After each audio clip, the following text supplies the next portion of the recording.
entramos al segundo tema de esta serie, discipulado perseverante. Y ya hemos repetido eso hace como 3 o 4 semanas atrás. Dios sabe perfectamente por qué nos introduce por este camino.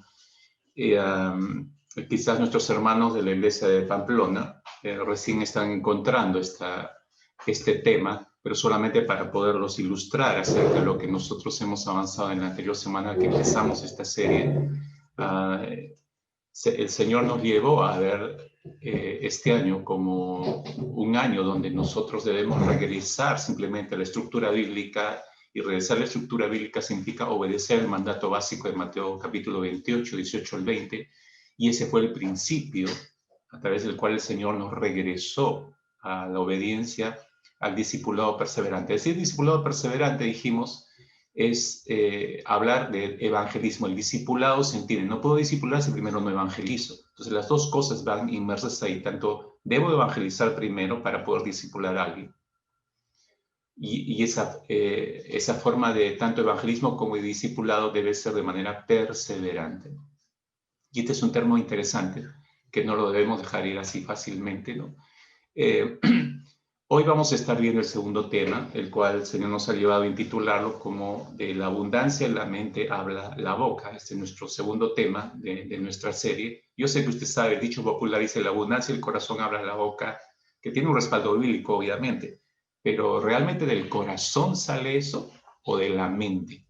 Yo simplemente estoy centrándolo ya no metafóricamente, sino literalmente. La abundancia en la mente habla la boca. Espero que no se haya olvidado, la semana pasada el Señor nos enseñó 2 cosas. Para ser un discipulado perseverante tenemos que amar a Dios y debemos confiar en Él. Amar y confiar, amar y confiar. Esas 2 cosas espero que no se olvide. Pero yo quiero invitar en esta mañana, tomando como punto de partida este capítulo 4 del libro de los Hechos, poder desmenuzarlo un poco. Si echamos un vistazo, usted y yo, en esta mañana, al estilo de vida de los discípulos del primer siglo de esta iglesia que está empezando, en la vivencia como iglesia en sí misma, nos daremos cuenta que acá hay un patrón que se repite, y quiero que se percate eso. Por favor, espero que tenga su Biblia abierta en Hechos capítulo 4. Lo pongo en contexto nada más. Pedro y Juan son puestos en la cárcel, así empieza prácticamente este capítulo 4. ¿Y por qué son puestos en la cárcel? Por 2 cosas básicamente: por predicar a Jesucristo, por predicar el evangelio de Cristo Jesús, y por haber sido instrumento de Dios para sanar un cojo de nacimiento. En el capítulo anterior se describe ese proceso de sanidad para este cojo de nacimiento, que todo el mundo lo conocía. Luego son llevados ante las autoridades políticas y religiosas, Pedro y Juan, y son encarcelados por estas razones. De manera injusta, obviamente, pero sabían muy bien las autoridades que no podían retenerlos, que eran causas injustas, entonces no podían retenerlos demasiado, ¿no? Así que son puestos en la cárcel, pero observemos cómo al día siguiente son sacados y son confrontados ante las autoridades. Versículo 5, el capítulo 4, esto aconteció al día siguiente, dice, que se reunieron en Jerusalén los gobernantes, los ancianos y los escribas y el sumo sacerdote Anás y Caifás, y Juan y Alejandro y todos los que eran de la familia de los sumos sacerdotes. Imagínense, estaba la crema innata de todos los religiosos, de todos los políticos presentes en este improvisado concilio para enjuiciar a 2 hombres, Pedro y Juan, por estar predicando el evangelio de Jesucristo. Obviamente, si usted retrocede solo 2 capítulos, vea que esta iglesia naciente fue llena del Espíritu Santo, empezando por Pedro, lleno del Espíritu Santo, y esa llenura, en ese estado de llenura, lo encuentra este aprisionamiento. Entonces, imagínense, está el mensaje del evangelio, está en el corazón y en la garganta de Pedro. Él aprovecha cualquier situación para seguir predicándolo, y esta no es la excepción en este capítulo 4. Cuando es confrontado con Juan en este concilio, inmediatamente, fíjese lo que ocurre, empieza a predicar el evangelio de Jesucristo, ¿no? Versículo 8 del capítulo 4, Pedro lleno del Espíritu Santo. Subraya eso porque esa es la característica de estos hombres, ¿no? Dijo, gobernantes del pueblo y ancianos de Israel. Así empieza el mensaje, dirigiéndose a las autoridades. Y puesto que hoy se nos interroga acerca del beneficio hecho a un hombre enfermo y hace el recuento de la sanidad del cojo, ¿no? Pero dice, sea notorio a todos ustedes, versículo 10, acá está el fondo del asunto, y a todo el pueblo de Israel, que en el nombre de Jesucristo de Nazaret, a quien vosotros crucificasteis y a quien Dios resucitó a los muertos, por él este hombre está en vuestra presencia sano. O sea, no es por nosotros. Inmediatamente remite y aprovecha la situación, la remite la sanidad a Dios, pero empieza a hablar de él. Ahora, hay algo interesante que dice el versículo 13, y aquí empieza este breve recorrido al cual quiero llevarlo rápidamente en este contexto para que se dé cuenta el común denominador que hay en los hombres de esta iglesia, como la forma en que presentan el evangelio. Capítulo 4, estoy, versículo 13 ahora, dice, entonces viendo, y acá viene la palabra clave, entonces viendo el denuedo de Pedro y de Juan, todo este concilio, ¿no?, que los estaba enjuiciando. Entonces, viendo el denuedo de estos dos hombres y sabiendo que eran hombres sin letras, usted debe haber escuchado y haber leído acerca de que eran pescadores. Por eso dice hombres del vulgo, no sin letras. Se maravillaban todo el concilio y les reconocían que habían estado con Jesús. O sea, el producto de esa elocuicidad, de ese argumento que están presentando, esto no es posible que cualquier pescador lo diga. Reconocen que ha habido un cambio de mentalidad y de lenguaje en ellos. Esto es importante, pero la palabra aquí, de nuevo, la forma como están presentando el evangelio es significativo, porque aquí está el patrón. Entonces, viendo el denuedo de Pedro y de Juan. Ahora, fíjese, lo llevo un poco más lejos, ¿no? Durante el primer viaje del apóstol Pablo, junto con Bernabé, el primer viaje misionero, ellos llegan a una ciudad llamada Iconio. Avanzo 10 capítulos hacia adelante, estoy en Hechos capítulo 14. Hechos capítulo 14. Pablo y Bernabé llegan a una ciudad llamada Iconio. Estuvieron por muchas ciudades. Iconio queda en lo que actualmente es Turquía, o quedaba lo que actualmente es Turquía. Entonces, allí predican el evangelio. Entran a esta ciudad y se dirigen a la sinagoga, como era su costumbre, y predican el evangelio. ¿Cuál fue el resultado? Capítulo 14, versículo 1, dice allí que creyó, dice, una gran multitud de judíos y asimismo de griegos. Ese fue el resultado de su predicación de Pablo con Bernabé, primer viaje misionero en esta ciudad de Iconio. Dice gran multitud, no dice el número, dice gran multitud de judíos y asimismo de griegos, ¿no? Creyeron. Y fíjense qué agrega el versículo 3. Versículo 3 dice que se detuvieron allí en esa ciudad mucho tiempo hablando, ¿cómo dice? Hablando con denuedo. Otra vez aparece esta característica. Hablando con denuedo, confiados en el Señor. Hay una confianza plena.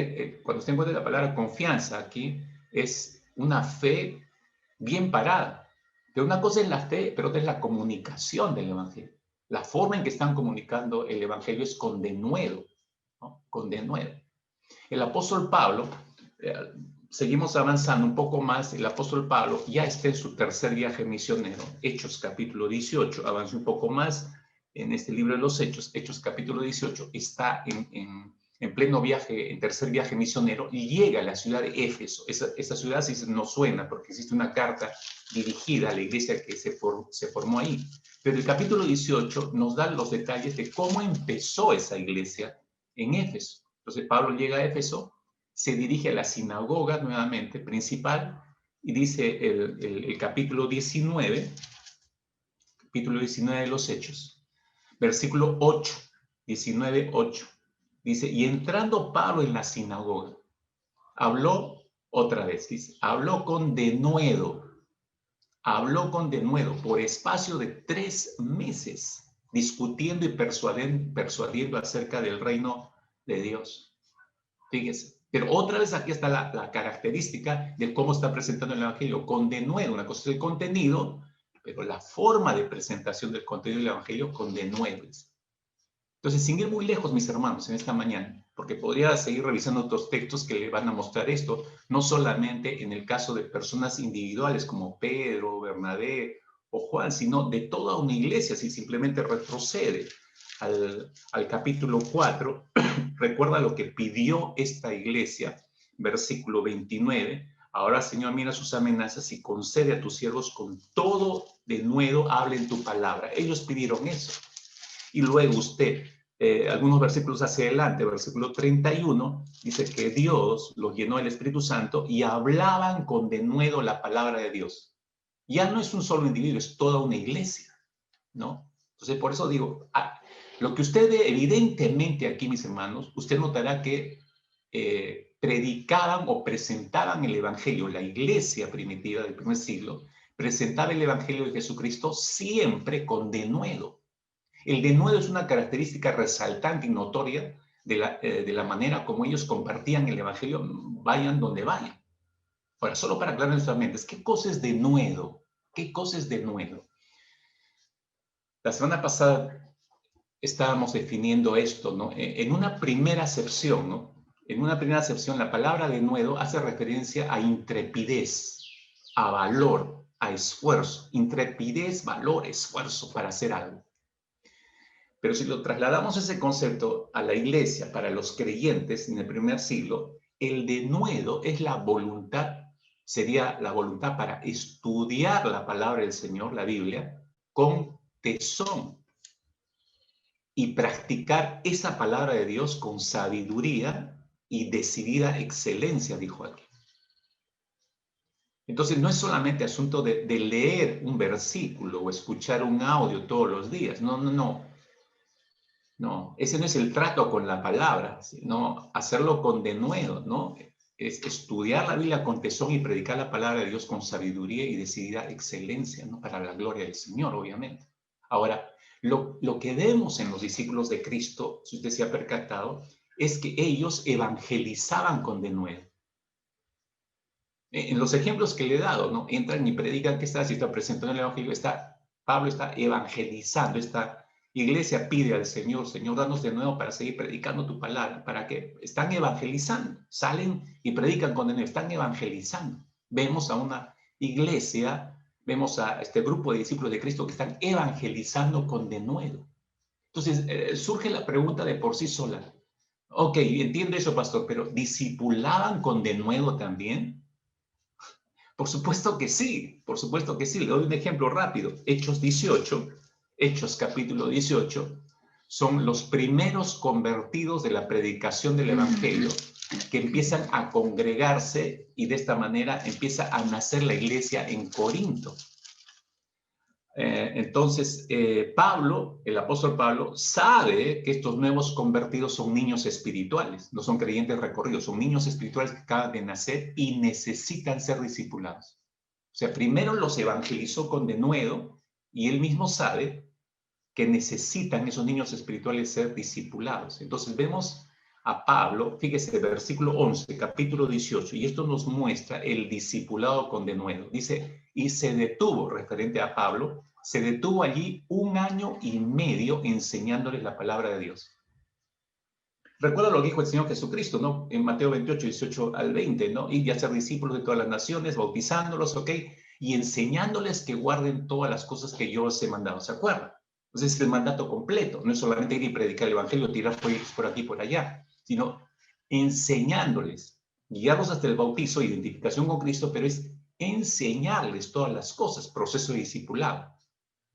Pablo les predica, les evangeliza con denuedo, los ve nacer delante de sus ojos e invierte 1 año y medio para discipularlos con denuedo. Asumió ese discipulado con denuedo. Entonces, esta es la lección para nosotros en esta mañana, mis queridos hermanos. Para evangelizar, espero que se le quede grabado esto, ¿no? Para evangelizar con denuedo, para evangelizar con denuedo perseverantemente, digamos, ¿no? Para discipular perseverantemente necesitamos hablar con denuedo. Ya se habrá dado cuenta de eso. Necesitamos hablar con denuedo. Ya sabe lo que es denuedo. Pero aquí está el asunto. Para hablar con denuedo, mis hermanos, necesitamos pensar bíblicamente. Necesitamos tener una mente bíblica. No se puede hablar con denuedo si no hay una mente bíblica.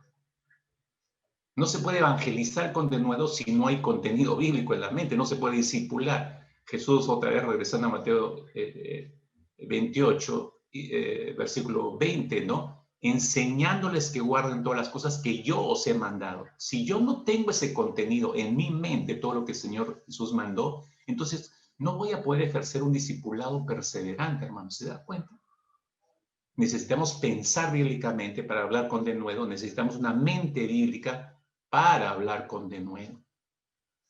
Jesús dijo algo sumamente esclarecedor e importante en este sentido. Lucas capítulo 6, Evangelio de Lucas capítulo 6, versículo 45. Lucas 6, 45. Dice el Señor Jesucristo, este es un versículo sumamente inquietante y esclarecedor. Jesús dijo lo siguiente: el hombre bueno, del buen tesoro de su corazón saca lo bueno. Y el hombre malo, del mal tesoro de su corazón, saca lo malo. Porque de la abundancia del corazón habla la boca. Esa última frase se ha conocido más en el medio evangélico y cristiano, ¿no? Decimos esa frase, usamos esa frase, pero así no empieza. Eso no fue lo que dijo solamente el Señor. Hay todo un contexto, ¿no? El hombre bueno, del buen tesoro de su corazón saca lo bueno, y el hombre malo, del mal tesoro de su corazón saca lo malo, porque de la abundancia del corazón habla la boca, dijo el Señor. Ahora, no corra, reflexionemos un momento sobre lo que dijo el Señor. ¿Quién es el hombre bueno? ¿A quién se refiere el Señor cuando dice el hombre bueno? Porque bueno no hay nadie. El apóstol Pablo en su carta a los Romanos dice que todos estamos destituidos de la gloria de Dios, entonces no hay nadie bueno. ¿Quién es el hombre bueno?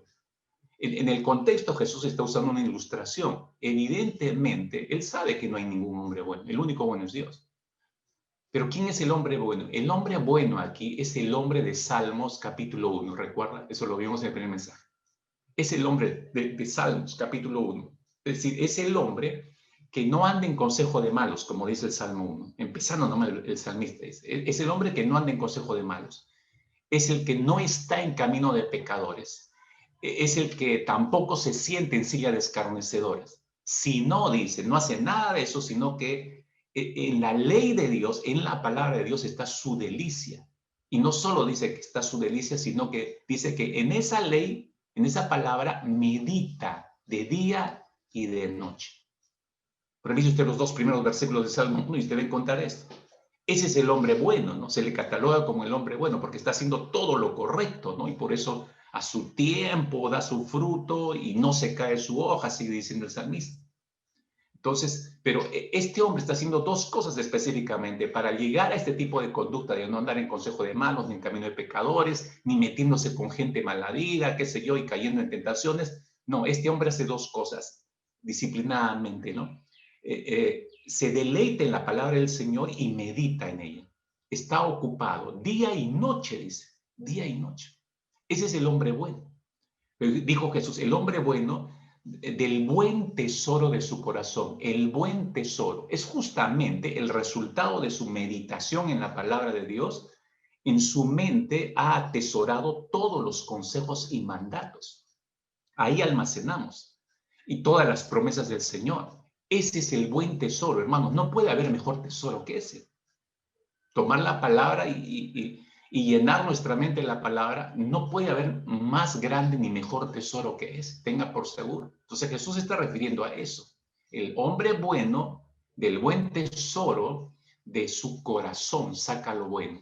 Su corazón no es otra cosa que su mente. Acá corazón es mente, hermanos. Es mente. Allí están depositados todo el tesoro de la palabra de Dios. Este hombre tiene una mente bíblica, podríamos decir. Este hombre que está haciendo referencia a Jesús en Lucas 6 es un hombre con una mente bíblica. O sea, tiene un gran tesoro y de ese tesoro saca. Y saca lo bueno porque toda la palabra del Señor es buena. Porque Jesús ahí hace un contraste. ¿Quién es el hombre malo? Evidentemente es todo lo opuesto a lo que describe el Salmo 1. No es un hombre ni que se deleite en la palabra de Dios, ni que le interese meditar en ella, y menos incorporarla a su vida. Él es el que camina con pecadores, el que se siente en silla de escarnecedores, el que hace todo lo contrario a lo que Dios dice que no debamos vivir. Ese tipo de hombre también hace un tesoro propio en su mente, no crea. El incrédulo también tiene un tesoro en su mente, pero no es un tesoro bueno, No se le puede llamar un tesoro bueno porque está basado, ese tesoro que hace en su mente la persona incrédula, está basado en antivalores bíblicos. Y en ellos, en base a esos valores, antivalores, fundamenta su vida, basa su vida y su conducta evidencia hacia el exterior, evidencia eso. Ese hombre no tiene una mente bíblica. Jesús está haciendo un contraste, está mostrando al hombre de mente bíblica y al hombre que no tiene mente bíblica. ¿No? El hombre bueno del buen tesoro de su corazón saca lo bueno, y el hombre malo del mal tesoro de su corazón saca lo malo, porque de la abundancia del corazón habla la boca. Sopese usted qué es lo que habla, ¿no? ¿Qué es lo que habla con más tiempo? ¿No? Conocemos un montón de personas que dicen ser cristianas, usan textos bíblicos, le hablan en un lenguaje, como yo le llamo, evangélico, pero escuchamos luego que está usando un lenguaje soez, malas palabras, si ese es creyente, ¿es un hombre bueno o es un hombre malo? De la abundancia de esos tesoros, mis hermanos, en la mente del hombre bueno o malo, habla su boca.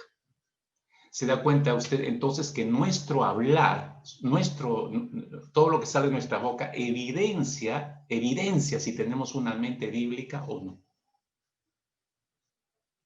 Entonces, comprendiendo esto, teniéndolo más claro, ¿no es cierto? Aquí entro con ustedes a analizar algo que es vital en estos tiempos sobre todo.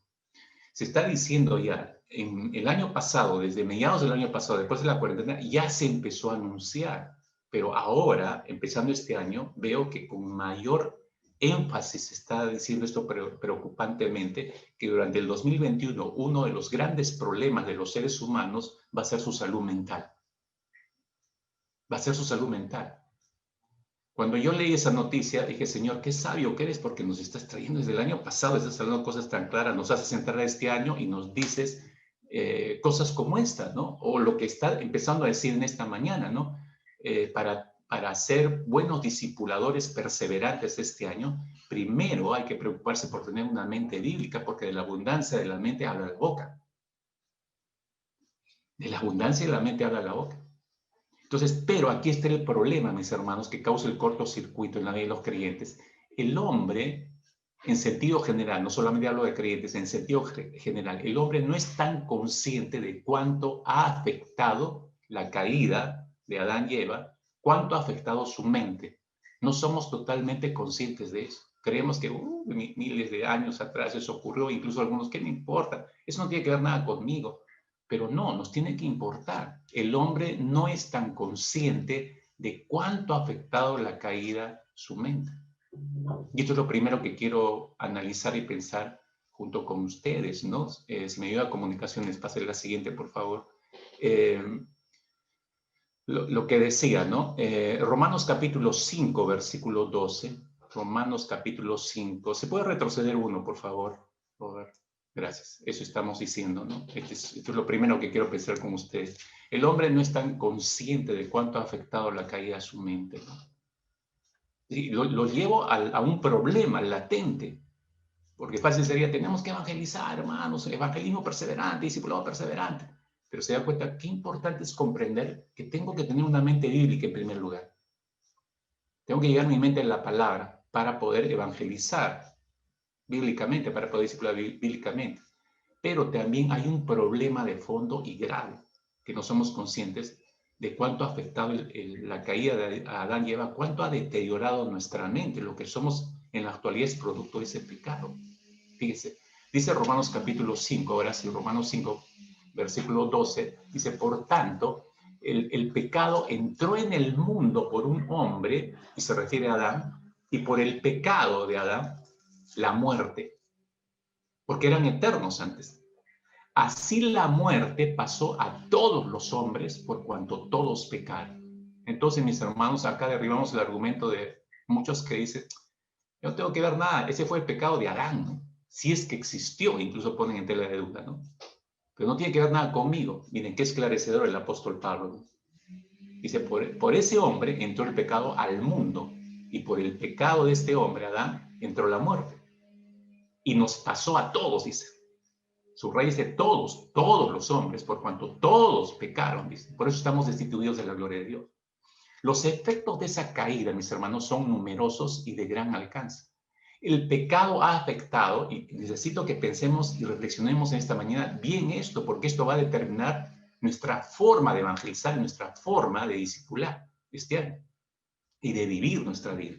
El pecado ha afectado cada aspecto de nuestro ser, mis hermanos, no nos engañemos. Todo, absolutamente todo lo ha afectado en nuestra vida. Ha afectado cada rincón de nuestras mentes.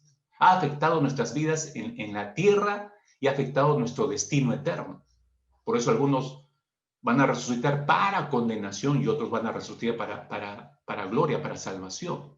Uno de los efectos inmediatos de la caída, mis hermanos, fue que la humanidad terminó separándose de Dios. En el jardín del Edén, Adán y Eva tuvieron comunión perfecta y compañerismo con Dios. Usted lee los 2 primeros capítulos, usted se va a dar cuenta, ¿no? Ese compañerismo, esa intimidad con Dios, hasta que el ataque frontal que tuvieron con Satanás, si usted no se ha percatado, ¿hacia dónde fue dirigido ese ataque de Satanás? Hacia la mente de Eva y de Adán. No lo dirigió a sus cuerpos, es decir, no trajo una enfermedad, apareció la primera enfermedad, por decir cáncer, y los mató de cáncer. No trajo, el ataque de Satanás no fue a sus cuerpos, fue a la mente de los dos. Los hizo pensar diferente. Y lo llevo a este texto, ¿no? de las Escrituras, ¿no? En Génesis capítulo 3, versículo 1, ¿no? Con que Dios os ha dicho, no comáis de todo árbol del huerto. Los está haciendo pensar diferente. Los lleva, por otro lado, a revisar mentalmente su relación con Dios. Aquella frase que usa Satanás cuando le dice, sabe Dios que el día que comáis de él serán abiertos vuestros ojos. ¿Qué les está diciendo Satanás? Les está diciendo, Dios sabe que serán como él y no quiere eso. Entonces, los está haciendo pensar diferente por un lado y los está haciendo revisar mentalmente su relación con Dios. Una relación que era muy buena, perfecta. Por otro lado, Génesis capítulo 3, versículo 5, los lleva a meditar sobre su futuro como dioses, sin Dios. Sino que sabe Dios que el día que comáis de él serán abiertos vuestros ojos y seréis como Dios. Los está llevando a meditar hacia su futuro, sin Dios, siendo ellos dioses o constituyéndose como dioses. ¿Se da cuenta? El ataque fue frontal a la mente de ellos dos. Entonces, cuando ellos deciden, obviamente, cuando se rebelan contra Dios, esa comunión que tenían con Dios se quebró, se rompió. Ellos se dan cuenta de su pecado y se avergonzaron ante él y se escondieron. Recuerda, ¿no? Después de haber pecado, buscaron con qué taparse y se hicieron delantales y se escondieron de Dios. En ese proceder, en esa actitud que tuvieron Adán y Eva, ya usted ve cómo sus mentes cambiaron, porque su concepto de Dios había sido cambiado. Y el hombre ha estado, desde ese momento, ha estado escondiéndose de Dios desde entonces. Dígame si no es así. Hasta el día de hoy, los seres humanos se esconden de la presencia del Señor, no quieren hablar, niegan esa presencia, por último, ¿no? Los creyentes, cuando caen en algún pecado, se apartan de Dios. Pues le quieres hablar de Dios y no quieres saber nada, se esconden. Solamente, mis hermanos, a través de Cristo se puede restaurar esa comunión quebrada, porque en Cristo somos hechos justos y sin pecado a los ojos de Dios, como Adán y Eva fueron antes de pecar, en su estado inicial. El apóstol Pablo dice en 2 Corintios capítulo 5, versículo 21, dice, al que no conoció pecado, Cristo le hizo pecado por nosotros para que fuésemos hechos justicia de Dios en él. Dios nos ve como justos a través de Cristo, en otras palabras. En la actualidad, mis hermanos, nos encontramos todavía en el proceso de redención, a través del cual Dios está procurando restaurar todo lo que fue dañado en la caída. Estamos en ese proceso en la actualidad, pero, como decíamos, el ser humano no es consciente de cuánto se ha deteriorado su mente por la caída. No comprendemos cuánto nuestra mente caída ha sido resquebrajada en todo sentido. Por eso no le da tanta importancia. Pero su forma de vida, sus hábitos, sus elecciones, su conducta diaria muestran cómo su sistema pensante está dañado terriblemente. Nuestra conducta habla del deterioro en nuestras mentes causado por el pecado. Por favor, escúchenme con atención. Por eso, por esa razón, es sumamente importante que seamos conscientes de ese daño causado a nuestras mentes, porque entonces, cuando somos conscientes del daño que ha causado el pecado, podremos entonces comprender mejor nuestras acciones y reacciones. Podremos comprender mejor nuestra forma de relacionarnos con el prójimo y relacionarnos con Dios. Comprenderemos mejor por qué evangelizamos y por qué no lo hacemos. Comprenderemos mejor por qué discipulamos y por qué no lo hacemos sabiendo que debemos hacerlo. Es importantísimo que comprendamos de qué forma, de qué manera la caída afectó a todo nuestro ser por completo. Porque así también comprenderemos por qué nos cuesta obedecer nuestras responsabilidades ante el Señor. Pues se da cuenta de la importancia de comprender hasta dónde ha sido afectada nuestras mentes. Porque observe usted, por favor, cómo la Escritura nos muestra crudamente hasta dónde ha quedado afectada nuestra mente y creemos que es como como dicen los niños, es una pequeña yayita. No es una pequeña yayita, hermano. No es un rocecito, un cortecito. No. La Escritura nos muestra cuán dañino ha resultado ese encuentro con el pecado desde que Adán y Eva cayeron en el jardín del Edén. El apóstol Pablo dice en Romanos capítulo 5, versículo 12, que el pecado entró en el mundo por un hombre y la muerte por el pecado, y la muerte entonces se extendió a todos nosotros. Por eso todos somos pecadores. La Escritura describe a la mente caída de la siguiente manera. Presta atención a esto porque la Escritura es muy clara al mencionar. Entonces se va a dar cuenta que no es un cortecito, no es una manchita, ¿no? No, esto es mucho más terrible. Y esto muestra la gravedad del asunto. Empiezo por este texto de 2 Corintios 3:14, ¿no? Cuando el apóstol Pablo dice, pero el entendimiento de ellos se endureció, porque hasta el día de hoy, en la lectura del Antiguo Pacto, el mismo velo permanece sin alzarse, pues solo en Cristo es quitado. ¿De qué está hablando el apóstol Pablo acá? Está describiendo la mentalidad de algunas personas y la describe con una mente endurecida. Mente endurecida. El término que utiliza Pablo ahí es poró en el griego. ¿Qué significa poró? ¿Cómo se traduce? Engrosado al punto que no deja pasar la luz. Eso significa poró. Engrosado, o sea, se ha engrosado tanto al punto que no deja pasar luz. Así queda la mente del ser humano después del pecado, ¿no? No deja pasar la luz del evangelio, la luz de la palabra. Está engrosada la mente. No es el único término. En 2 Corintios capítulo 4, versículo 3 y 4, Pablo utiliza otro término. Dice que tienen un entendimiento cegado. Y ahí cambia ya no usa el término poró, sino usa el término griego tuflos. Y tuflo significa quedar sin el sentido de la vista, no ver, quedar impedidos de ver la luz. Y ahí está la ilustración. Quedamos impedidos. La mente del ser humano ha quedado tan engrosada que no deja pasar la luz y hemos quedado enceguecidos. Por eso no podemos tener la luz de Cristo. En Efesios capítulo 4, versículo 17, el apóstol Pablo hace referencia a la mente envanecida del incrédulo y cambia de término. Ya no usa el poro, ya no usa el tuflos, usa el término matayotes. Mente envanecida, matayotes, del incrédulo, ¿no? ¿Cómo se traduce matayotes? Como vaciedad en cuanto a resultados. O sea, no hay resultados. No alcanza los resultados para lo cual fue creada o para lo cual fue dispuesta, debido al pecado. El tipo de mente que gobierna a los que no son de Cristo está caracterizado por el matayotes. O sea, no hay ningún fruto en su mente para con Dios. Es una mente envanecida, inflada, hinchada en otro sentido. También se traduce así el término matayotes. En Efesios capítulo 4, versículo 18, el siguiente versículo nada más, el apóstol Pablo habla de entendimiento entenebrecido. Entenebrecidos en su entendimiento, dice, excluidos de la vida de Dios por causa de la ignorancia que hay en ellos, por la dureza de su corazón. Dice, un entendimiento entenebrecido. Y nuevamente, miren, de un versículo a otro cambia de palabra el apóstol Pablo. Para usar la acepción a entenebrecidos, usa el término escotó. Escotó. Y escotó significa entenebrecer, ¿no? Dejar sin luz, oscurecer, cubierto de tinieblas, quedar privado de la luz del entendimiento al punto de absolutas tinieblas. Ese es el estado de la mente del no creyente. Está entenebrecida, no solo envanecida, sino entenebrecida.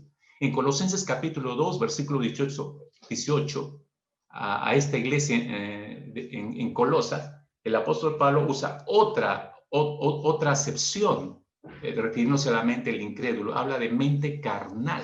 Quizás es el término más conocido, ¿no? Sarkikos, es el término griego sarkikos. Y sárquicos se traduce como posesión de la naturaleza de la carne sensual, controlado por los apetitos animales, gobernados por la naturaleza humana caída y no por el Espíritu de Dios.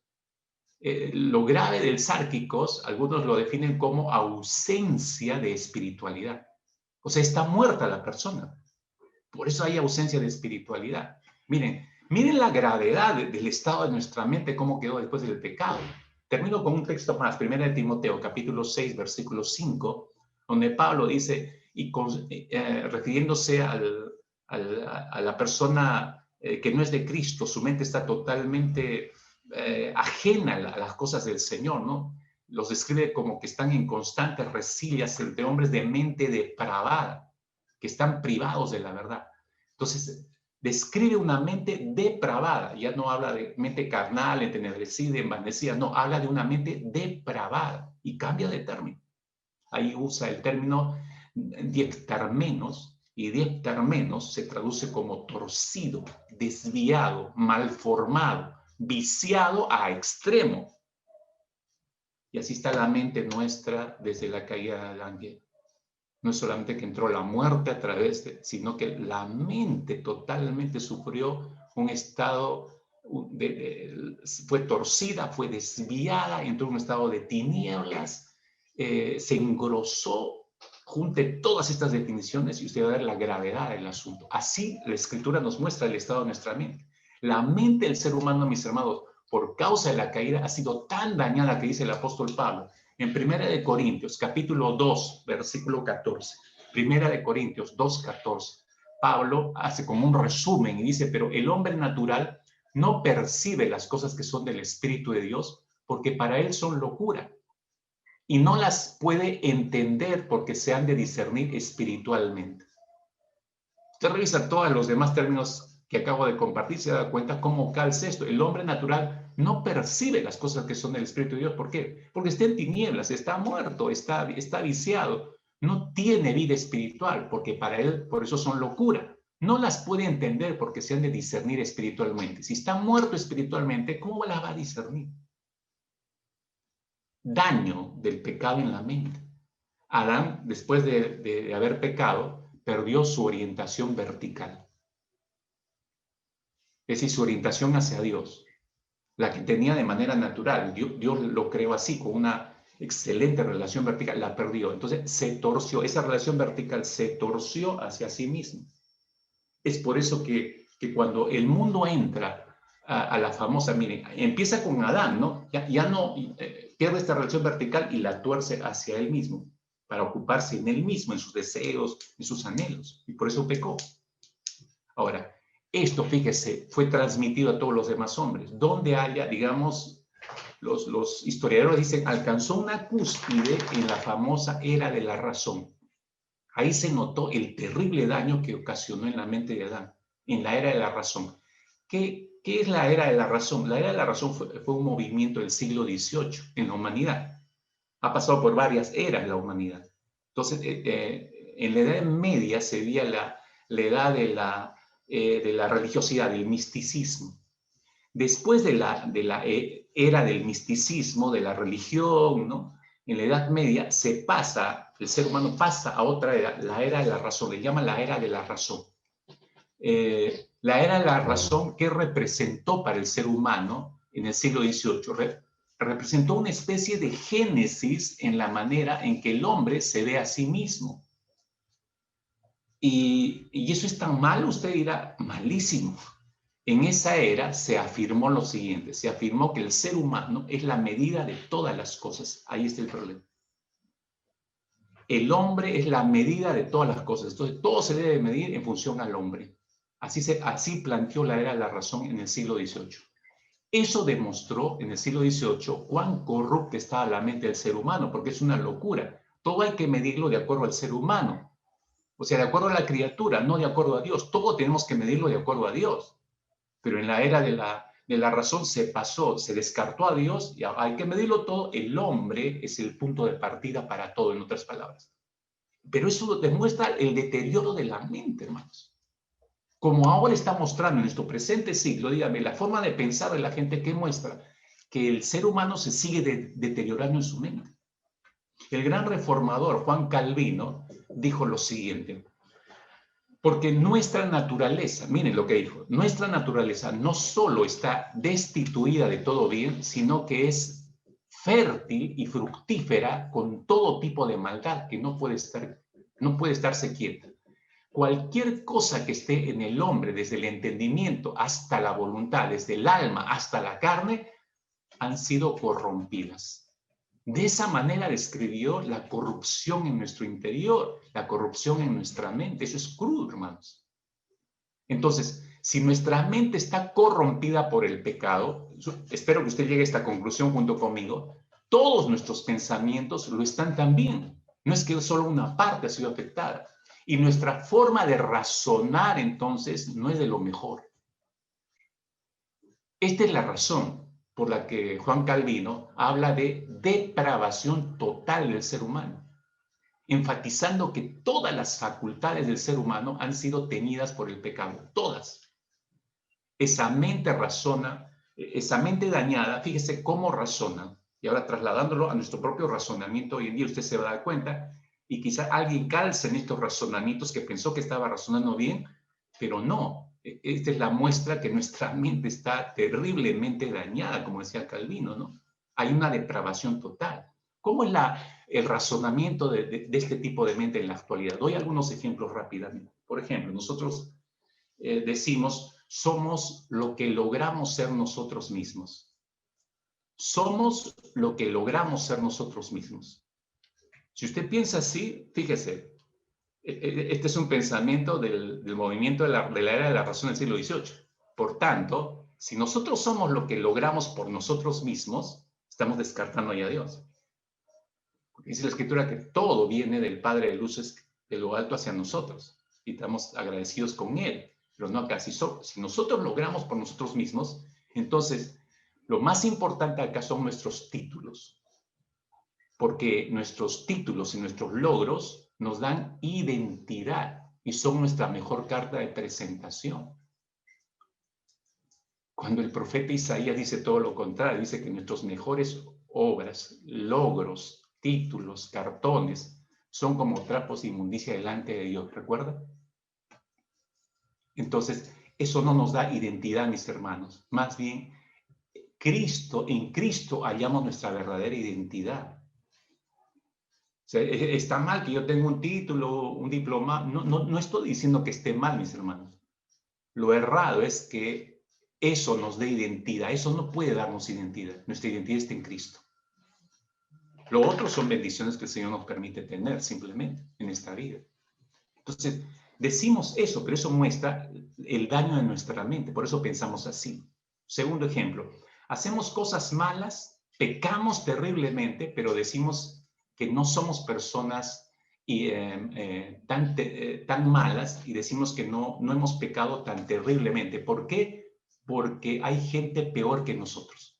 Entonces empezamos a buscar a otras personas peores. No sé si está entendiendo esto. Así razonamos, así razona la mente caída.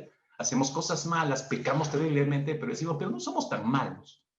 No, hay otros peores que yo. Bueno, yo no he matado a alguien, varias veces me han dicho eso, ¿no? No he matado a alguien, no he asesinado, no soy narcotraficante, pero igual has pecado, pues le digo, ¿no? Hacemos cosas malas, eso evidencia el deterioro de nuestra mente. Tercer ejemplo, si algo sale mal, mis hermanos, no es nuestra culpa. Eso es algo interesante en nosotros que muestra nuestro deterioro. Siempre estamos buscando un chivo expiatorio y casi siempre lo encontramos. ¿Acaso no ocurrió lo mismo en el jardín del Edén? Regreso al punto de partida. ¿Acaso Adán no fue llamado por Dios para que le rinda cuentas qué había ocurrido? ¿Y qué hizo Adán? Inmediatamente desplazó su responsabilidad. ¿A quién la desplazó? A su esposa. Pero ese fue el resultado de que su mente ya no estaba bien. Y nosotros seguimos reaccionando de esa misma manera. Cuarto ejemplo. Manejamos una moralidad relativa el día de hoy. No existen mandatos universales. Cada quien los ve desde su propia óptica. Cada quien tiene una interpretación privada de cómo nos parezca tal o cual mandato de Dios. Para ti puede parecer demasiado terrible, para mí no. Para mí pues, no es tan grave. De acuerdo con el lente que veamos el mandato de parte del Señor. No, los mandatos de Dios son absolutos, mis hermanos, son atemporales. No importa el tiempo, el siglo que hayan pasado, siguen significando lo mismo en todas las culturas, en todos los continentes, para todas las edades. Esta moral relativa es un daño causado por el pecado en nuestras mentes. Un último ejemplo. Hacemos lo que nuestro corazón nos dice. Esa frase es famosísima, hermanos.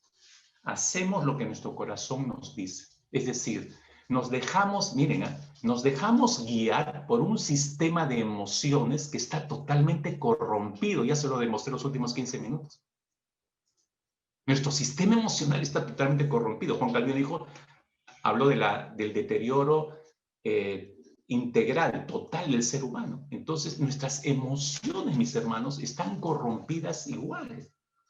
Por eso dice el profeta Jeremías, y le recuerdo lo que dijo el profeta Jeremías, engañoso es el corazón.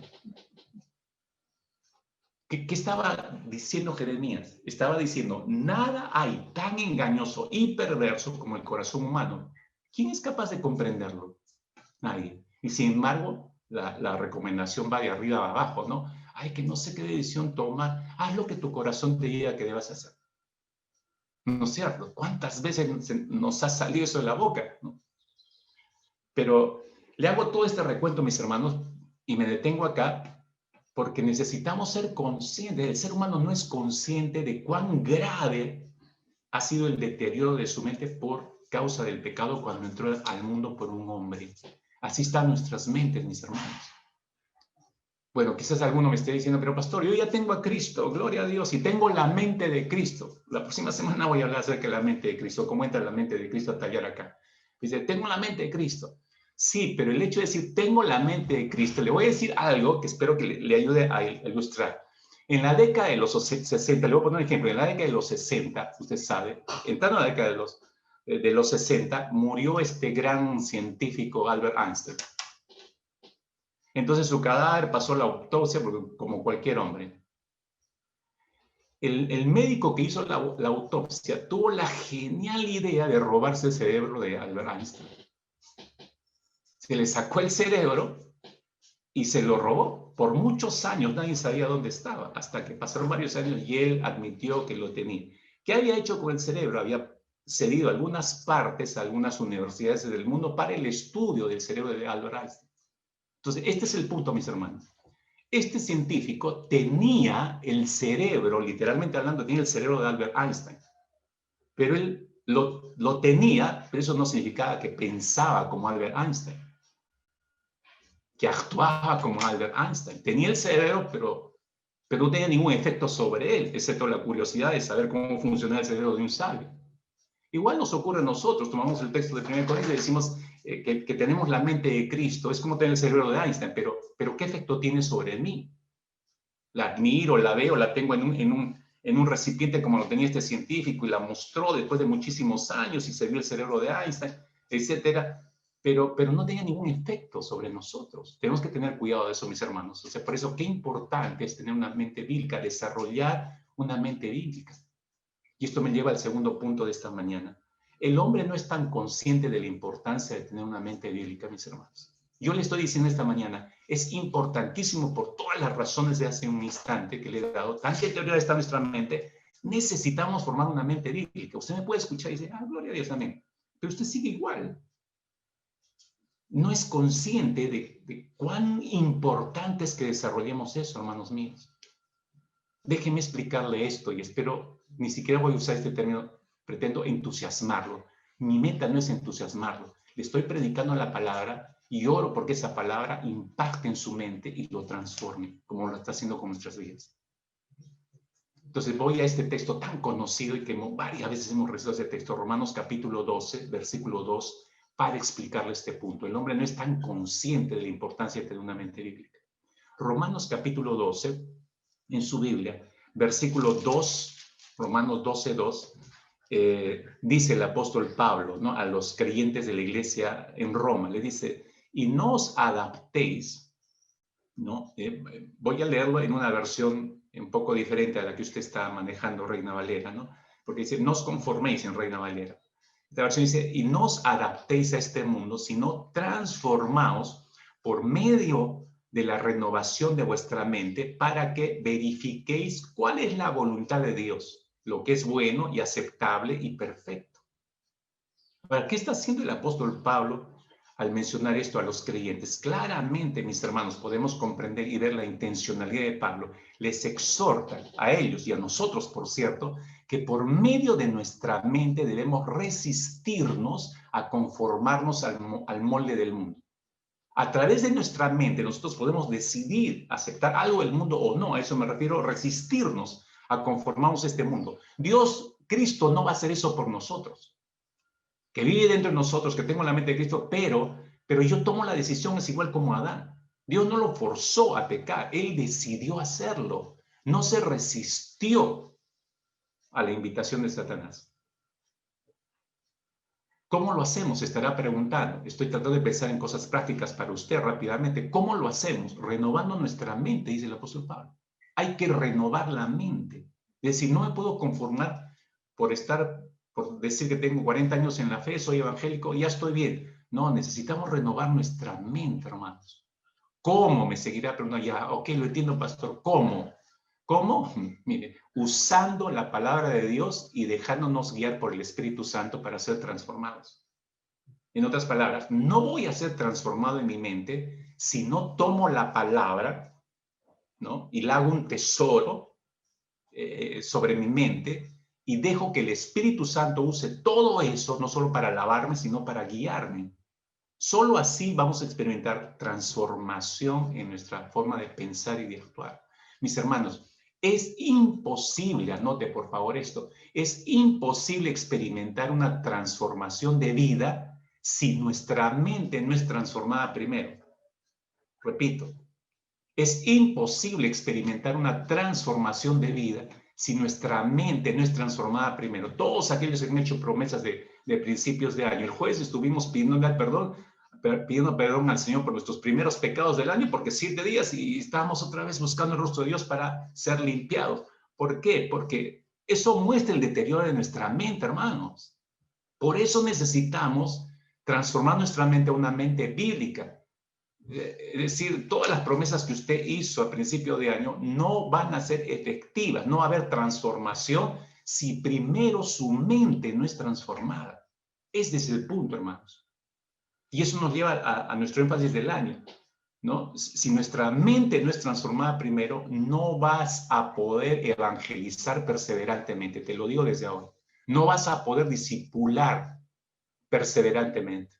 Empezarás este primer año, aparecerás en un grupo de encuentro, harás lo que, sí, vamos a evangelizar, pero de pronto, mientras vayan pasando los meses, ni sombra de ti, ningún evangelizado, no estás discipulando a nadie, no tienes ningún discípulo, ninguna discípula. Eso es lo que va a ocurrir. Eso es lo que va a ocurrir. Entonces, urge formar una mente bíblica para que sea transformada. ¿Por qué es tan importante, mis hermanos, la transformación de nuestra mente?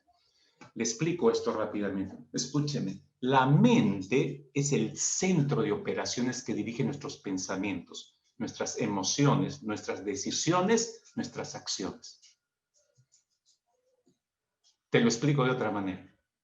Nosotros, los seres humanos, primero pensamos, luego sentimos y finalmente tomamos una decisión mental que nos lleva a una acción en la práctica de vida.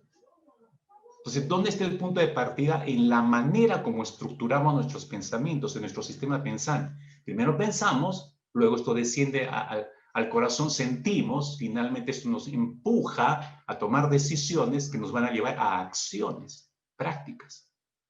Por eso, el gran mandamiento, no sé si usted se ha percatado de esto, el gran mandamiento que dio el Señor Jesucristo y que resumió todo este gran mandamiento, en ese mandamiento está concentrado y dirigido intencionalmente por el Señor hacia nuestras mentes. Les recuerdo nada más, Mateo capítulo 22, versículo 37, capte esto, Jesús dijo, amarás al Señor tu Dios con todo tu corazón, con toda tu alma y con toda tu mente. Está dirigido a la mente. ¿Por qué Jesús dijo con toda tu mente? Porque cuando llegamos a amar al Señor con toda nuestra mente, no hay nada que interfiera en nuestras mentes para llegar a comprender la voluntad de Dios. Cuando usted ama de todo su ser al Señor, puede pasarle un montón de cosas por delante suyo y usted ni caso va a hacer. ¿Por qué? Porque su mente solo quiere comprender la voluntad de Dios, quiere hacer esa voluntad. Nuestra mente es la que nos permite entender lo que Dios ha revelado. Y por lo tanto, nuestra mente es la que identifica si algo es la voluntad de Dios o si algo no es la voluntad de Dios. Es lo que llamamos discernimiento. ¿Dónde se ejercita eso? En nuestra mente. Esto es crucial para nuestras vidas, mis hermanos. Por eso es tan importante lo que les estoy diciendo. Y aún más en estos tiempos. En lo que estamos viviendo, porque cada impulso visual nuestro o auditivo que la mente recibe, siempre, mis hermanos, recuérdalo, siempre va a dejar huella o memoria de ella en nosotros. El mundo nos está bombardeando, usted sabe, en estos tiempos, está bombardeándonos constantemente con sus ideas y con sus propuestas. Y la gente hoy en día, usted sabe, pasa más tiempo en la máquina, más tiempo en la tablet, más tiempo en el celular. Entonces está recibiendo ese bombardeo de una manera más continua que antes de la pandemia. Y eso está dejando memoria, eso está dejando huellas. El mundo nos está bombardeando constantemente, mis hermanos. Si usted y yo no tenemos un filtro apropiado para contrarrestar ese bombardeo, la mente, escúchese, lo estoy diciendo desde ahora, la mente va a tomar las formas de lo que está siendo bombardeado. Es por eso que nuestra estrategia para contrarrestar ese bombardeo diario del mundo que recibimos debe ser una estrategia, mis hermanos, déjenme decirlo en estos términos, debe ser una estrategia ofensiva más que solamente defensiva. No sé por qué algunos creyentes evangélicos piensan que nuestra estrategia contra el mundo debe ser solamente defensiva. O sea, alzo solamente el escudo para protegerme, pero en la armadura no solamente Dios nos dio armas de defensa, sino de ataque también. Entonces nuestra estrategia debe ser ofensiva más que solo defensiva. Debemos preparar nosotros intencionalmente un ataque que proteja nuestras mentes, pero que también la transforme por medio de la verdad de Dios. Eso es lo que quiso decir el apóstol Pablo cuando escribe esto en la carta a los Corintios, 2 Corintios, capítulo 10, versículo 4 y 5 de 2 Corintios. Pablo dice lo siguiente, porque las armas de nuestra milicia no son carnales, sino poderosas en Dios para, y ese para, ahí nos muestra la diferencia. Esto no es defensivo, esto es ofensivo. Las armas de nuestra milicia no son carnales, sino poderosas en Dios para la destrucción de fortalezas, destrucción. Y no solamente eso, para derribar argumentos y altiveces que se levantan contra el conocimiento de Dios. Dígame si ahora no hay un mar de argumentos que están lloviendo por todo lado para llevar nuestras mentes, no a una edificación, sino a una destrucción. Entonces, ¿qué dice el apóstol Pablo? Tiene que haber una estrategia ofensiva. Y no solamente eso hacia el exterior, sino internamente, termina diciendo el versículo, llevando cautivo todo pensamiento a la obediencia de Cristo. Llevando cautivo todo pensamiento, me obligo, no dejo que mi mente se dispare por ese lado, no, traigo este pensamiento, lo llevo cautivo. ¿Qué significa la obediencia a Cristo? Lo filtro por la palabra, y si la palabra dice que debo actuar, debo vivir, debo ejecutar esto, lo debo hacer. Si la palabra me muestra esto es incorrecto, tienes que ir en sentido contrario, lo tengo que hacer. Eso significa llevar cautivo todo pensamiento a la obediencia de Cristo. El punto aquí, mis hermanos, esta es otra de las grandes enseñanzas en esta mañana para usted y para mí. El punto, mis hermanos, aquí es que el cristiano debe comparar todo cuanto aprende con el estándar bíblico. Y luego debe, después de hacer ese filtro, esa comparación con el estándar bíblico, con la palabra del Señor, debe desechar todo lo que no es congruente con la revelación de Dios, con lo que Dios le está mostrando en su palabra. Debe desecharlo. Y debe estar dispuesto a obedecer su palabra, aun cuando el mundo lo rechace y no lo entienda. Y por eso han dado su vida miles a lo largo de estos 20 siglos de cristianismo, 21 siglos de cristianismo. Entonces, repito, el creyente tiene que comparar primero. Todo lo que experimentamos debe ser comparado con el estándar bíblico. Y al compararlo con el estándar bíblico, usted se va a dar cuenta, hay cosas aprobadas por Dios y hay cosas que no. Las que no, usted simplemente tiene que desecharlas, ¿no? Entonces, lo que se quede para vivirlo debe ser congruente con la revelación de Dios. Y debo estar dispuesto a obedecer esto, aunque esta obediencia a la palabra del Señor, por esa obediencia, el mundo me rechace, me marque o no me entienda. Igual yo tengo que seguir hacia adelante. ¿Te quedó claro eso? Miren, qué importante es formar una mentalidad bíblica. Si no preservamos, mis hermanos, nuestras mentes de esta manera de pensar, lo más probable es que, mire, este es el riesgo, ¿ah? Este es el riesgo. Si no hacemos esto, mis hermanos, poco a poco vamos a permitir nosotros que nuestra mente se exponga con mayor frecuencia a los antivalores que nos están bombardeando hoy en día mediante lo que leemos, miramos, escuchamos, experimentamos. Y sin lugar a dudas, mis hermanos, poco a poco vamos a ir, anote esto, desensibilizándonos. O sea, todo este bombardeo es para desensibilizarnos, espiritualmente hablando. Y desensibilizados, entonces ya no ponemos un freno, sino que empezamos a aceptar ciertos niveles de pecado en nuestra vida y eso va creciendo poco a poco más y más a pecados más complejos.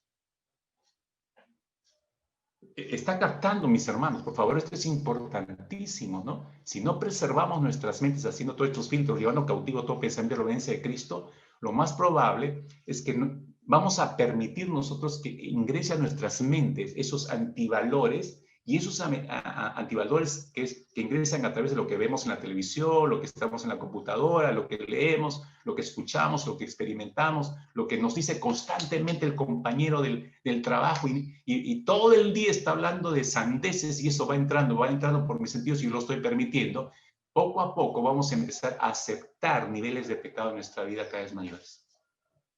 Si alguien, escuche por favor, y tengo que decirlo esto en esta mañana rapidísimo, si alguien de los que están conectados, que nos esté escuchando en esta mañana, ya ha permitido, ya se ha expuesto, ha abierto su mente a demasiados antivalores en los últimos meses, a lo largo de todo el año pasado, y ya usted se ha dado cuenta que como el hijo pródigo, usted está desensibilizado hacia la palabra de Dios y hacia Dios mismo, yo le animaría urgentemente, hermano, hermana, tiene que hacer dos cosas rápidamente. Así es que no solo las anote, hágalas. Rápidamente tienen que hacer dos cosas. Usted se da cuenta que está desensibilizado. Puede estar conectado en el culto, pero usted no siente nada para con Dios. Desensibilizado.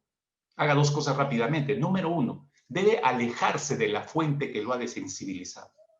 Debe alejarse de la fuente que lo ha desensibilizado, para que permita que su conciencia adormecida por el pecado pueda volver a Dios y volver a sensibilizarse delante de Dios a través de su palabra. O sea, tiene que identificar cuál es la fuente. Y la fuente pueden ser personas, pueden ser lugares, pueden ser situaciones que uno ha creado. Identifique la fuente y abandone esa fuente inmediatamente. Número dos, tiene que desplazar de su mente todo lo malo que ha aprendido a través de todo lo que ha estado siendo expuesta a su mente, para volver a dar cabida al consejo de Dios. Aquel punto es clave. Lo más probable para haberse desensibilizado, hace rato perdió distancia con la palabra del Señor. Tiene que regresar a la palabra. Tiene que regresar al consejo de Dios. Y tiene que desechar todo lo malo que empezó a aprender. Vuelva a llenar su mente del consejo de Dios, de los principios de la palabra de Dios. Haga esas dos cosas rápidamente, o si no, su mente terminará de ser absolutamente sensibilizada y, como dijimos al inicio, va a entrar no solamente en una etapa de engrosamiento que no va a dejar pasar la luz por nada, la luz del Dios. La sustitución, mis hermanos, de los antivalores sembrados en su mente, es decir, el desplazamiento con los valores del reino de Dios es de vital importancia para nosotros en estos tiempos. ¿Por qué digo en estos tiempos? Porque estamos expuestos a mucha información, a demasiada información, diría yo, que ni siquiera podemos procesar. Eso lo dije hace, no sé, un par de años atrás. Entra a tal velocidad la información que no le damos tiempo a la mente. La mente recibe y no le damos tiempo para procesar. Pero eso es intencional. Están diseñadas para eso los informes. De un robo y usted se queda espantado, pero y ¡pum! Le meten otro y le meten otro y le meten. La mente empieza a quedar desensibilizada. Entonces llega un momento en que ya estoy acostumbrado a ver todo eso. Quedó desensibilizado su mente. Entonces, si usted se ha desensibilizado para los valores del reino de Dios, es porque está pensando ya como el mundo. Alerta roja, hermanos. Ya está pensando como el mundo. ¿Y cómo piensa el mundo? Nuestra sociedad juzga como bueno algo que en realidad está mal y califica como malo algo que en realidad está bien. Así piensa el mundo, así piensa nuestra sociedad. Si no se dio cuenta usted, nuestra sociedad está usando el mismo sistema y argumento que usó la serpiente con Adán y Eva en el jardín del Edén. Mire, todo lo que Dios le había dicho a Adán y Eva era bueno, ¿sí o no? Todo lo que Dios les había dicho era bueno. Pero aparece Satanás en el panorama de sus vidas y les dice, no, eso no es bueno, es malo para ustedes. Lo bueno para ustedes es que sean iguales a Dios. Pero ¿qué les estaba diciendo? En realidad les estaba diciendo lo malo para que terminaran de aceptarlo como bueno. Está trabajando la mente del hombre y la mujer en ese momento. El gran filósofo cristiano Francis Schaeffer, y en la presencia del Señor, dijo en cierta ocasión, es interesante, dijo Schaeffer, vamos acumulando nuestros valores como gérmenes o microbios por las calles de la vida. Interesante, ¿no? Vamos acumulando nuestros valores como gérmenes o microbios por las calles de la vida. Y esto es muy cierto ahora, en plena pandemia, mis hermanos, lo podemos comparar, pero también hemos aprendido, a través de esta pandemia, ¿no es cierto, hermanos? Hemos aprendido a ser más cautelosos. Hoy empleamos lavado de manos, 3 cosas básicamente, el lavado de manos, la mascarilla y el distanciamiento social, ¿no? Eso lo han metido en el chip de nuestra mente y ya todos estamos practicando eso. ¿Para qué? Para no contaminarnos, para que el virus no ingrese a nuestro organismo y nos mate. Ahora, escúchenme, pues igualmente debemos tomar las mismas medidas para nuestra mente en estos tiempos y así no permitir a este sistema mundial viral que entra a nuestra mente y nos desensibilice. Entonces, ¿qué tengo que hacer? Número 1, igual, lave su mente con las aguas de la palabra de Dios. Lave su mente con las aguas de la palabra de Dios. No pierda tiempo dejando que en su mente entre cualquier tontería. Pase tiempo con la palabra, deje que la palabra lave su mente constantemente. Practique el distanciamiento con personas cuyas mentes están totalmente desensibilizadas para Dios y con su verdad. Pues las conversaciones de estas personas no le traen ninguna edificación a su vida, sino destrucción. Entonces, use el distanciamiento. 2. 3, use el tapaboca para no respirar el aire de este mundo y así mantener la palabra como el filtro principal para su vida, para que entre el aire correcto a sus pulmones espirituales. Nuestro Señor nos dejó una especie de mapa, mis hermanos, si usted no se ha dado cuenta a través de su propia vida, ¿no? Y yo no quiero terminar este mensaje en esta mañana, de verdad que no lo quiero terminar sin dejarle el gran ejemplo. Hemos estado hablando acerca de la crisis de nuestra mente, que no somos conscientes de cuánto se ha dañado nuestra mente, y le he mostrado a través de la palabra que para llegar a hablar con denuedo se necesita pensar bíblicamente, tener una mente bíblica. Para poder hacer un discipulado perseverante, un evangelismo perseverante, necesitamos tener una mente bíblica, pero no la vamos a tener si no me doy cuenta de cuán terrible ha sido la caída y cuánto ha deteriorado mi mente, porque eso me permite identificar lo que yo soy y me permite exponerme más al Señor, a este lavamiento por medio de la palabra a mi mente para que sea transformada, como dice el apóstol Pablo, y salir de este cuadro de desensibilización. Entonces, no quiero terminar este mensaje viendo, muchas veces en los anteriores mensajes hemos terminado con algo práctico, pero permítame apuntar eso práctico a través de la vida de Jesucristo. No hay mejor modelo que él. Hombre perfecto.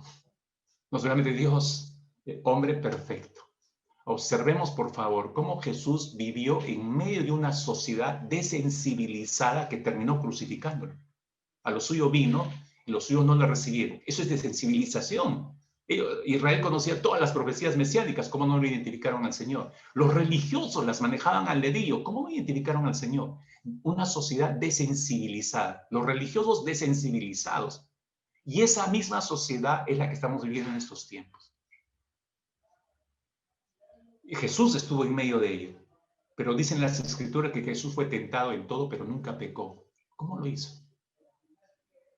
Jesús nunca se permitió, este es el punto, mis hermanos, Jesús jamás se permitió ser desensibilizado por el sistema de su sociedad, porque fue bombardeado igual como usted y como yo. Por eso dice que es varón experimentado en quebrantos. Él experimentó todo lo que estamos experimentando, pero él no se permitió ser desensibilizado. Hermano, hermana mía, no se permita ser desensibilizado en estos tiempos. A pesar que los ataques y las tentaciones fueron muy fuertes sobre la vida de Jesús, tenemos el gran ejemplo. Anote, por favor, le dejo con esto, porque ¿cómo lograr un discipulado perseverante, un evangelismo perseverante? Que eso practicó el Señor Jesucristo. Y usted ve todos los tremendos resultados que tuvo, ¿no? Entonces, este es el modelo de Jesús para terminar. Anótelo, por favor. Número uno. Mire usted, por favor, cómo empezaba Jesús su día. Mire cómo Jesús empezaba su día. Marcos capítulo 1, Evangelio de Marcos, capítulo 1, versículo 35. Solo para mostrarles cómo empezaba Jesús este día. Los discípulos se despertaban, estaban sacándose las legañas de los ojos y miraban a los costados, Jesús ya no estaba. Dice Marcos 1:35. Levantándose muy de mañana, dice, cuando todavía estaba oscuro, salió y se fue a un lugar solitario, allí oraba. Mire cómo empezaba cada día Jesús en oración. Sí, eso lo sé, pastor. Sí, yo sé que usted lo sabe. Permítame confirmarle a través de la palabra algo que quizás usted notó. Ahora lo hago pensar en ese momento, ese primer momento. Yo sé, se imagina Jesús despertándose temprano, se va a orar. Sí, pero por favor, piensen en esto. Ese primer momento del día, ¿por qué lo buscaba el Señor Jesucristo? Ese primer momento del día lo buscaba para ser fortalecido y para buscar dirección de parte del Padre. Al fin y al cabo estaba en un cuerpo humano. Así empezaba su día, de la mano del Padre. Si el Padre le hablaba en esos momentos, antes de empezar o al empezar su día, si el Padre, mis hermanos, como creemos que hacía, le hablaba a Jesús, eso significa que Jesús no empezaba su día con cualquier pensamiento.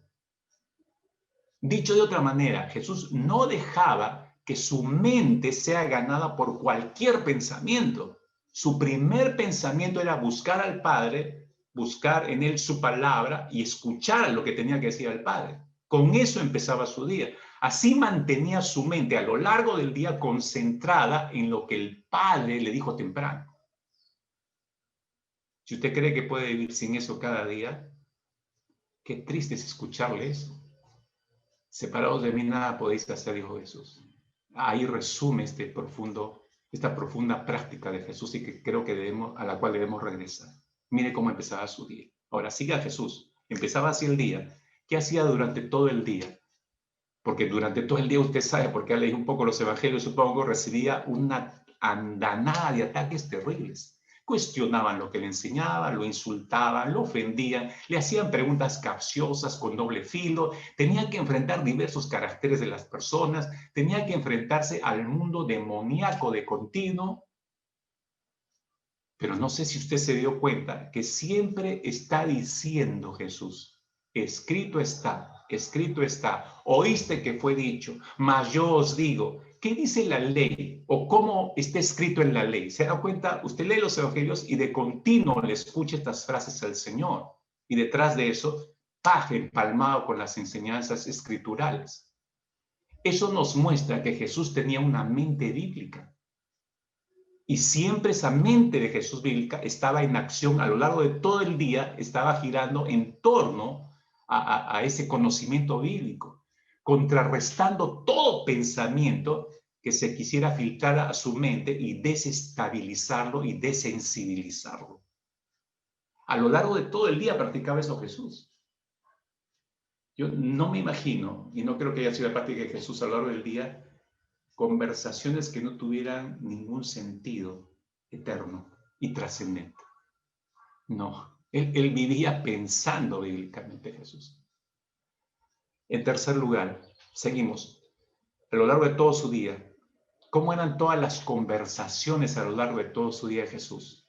Estaban impregnadas, mis hermanos, de enseñanzas bíblicas. Estaban impregnadas de parábolas. Estaban impregnadas de citas del Antiguo Testamento, de referencias constantes a principios escriturales.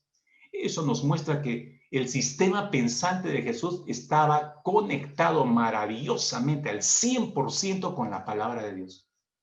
No importando el tema que le pusieran por delante al Señor, la situación que le plantearen o la pregunta que le hicieran, Jesús siempre estaba pensando bíblicamente. Eso nos muestra otra vez que el sistema pensante de Jesús estaba al 100% conectado con la palabra de Dios. Y creo que necesitamos volver a esa forma de pensar. Por último, al cerrar su día, ¿cómo cerraba su día Jesús? Un día arduo de trabajo como todos los días. Jesús quedaba rendido, ¿se acuerda? Por eso se quedó dormido en plena tormenta. Allí no importaba que entraban las olas, lo mojaran, Jesús estaba totalmente rendido. ¿Alguna vez quedó así de rendido, dormido? Al cerrar el día, un día arduo de labores, predicando, enseñando, sanando, expulsando demonios, imagínense cómo terminaba el Señor trapo. Pero fíjese, recuerde cómo empezaba, pero fíjese cómo terminaba. Observe un día totalmente ajetreado de parte del Señor. Mateo capítulo 14, versículo 23. Así terminaba su jornada. Mateo 14, 23. Dice, despedida la multitud, subió al monte a orar aparte. Y cuando llegó la noche, estaba allí solo. Tal como empezaba el día, lo mantenía a lo largo de todo el día pensando en todo lo que el Padre le había dicho, su mente bíblica en pleno funcionamiento al 100%, terminaba su día el Señor y seguía haciendo lo mismo. ¿Por qué Jesús terminaba así su día? ¿Qué estaba haciendo el Señor Jesús allí solo, sobre ese monte? ¿Sabe qué estaba haciendo? Purificando su mente de todo lo que vio, oyó, experimentó y sintió. Al fin y al cabo, estaba en un cuerpo humano, susceptible a sentir la tentación y ceder a ella en su mente. Ahora toma más sentido, varón experimentado en quebranto, él experimentó la tentación por todos lados, pero nunca pecó. ¿Por qué? Porque él no se permitió eso, por eso estaba allí orando al terminar cada jornada. Empezaba indagando y fortaleciéndose en el Padre y terminaba purificándose delante del Padre para volver a empezar al día siguiente.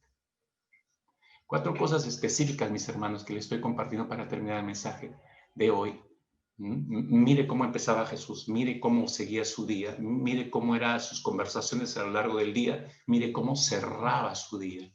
Ahora, compárelo a su vida. ¿Cómo es su día?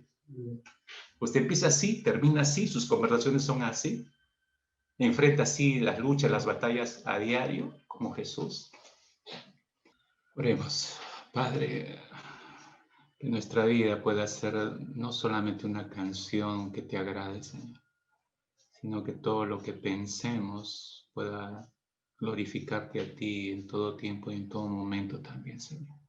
Cómo enfrentar la responsabilidad frente a ti, Señor, cómo asumir el quehacer en tu iglesia, Padre amado, este año.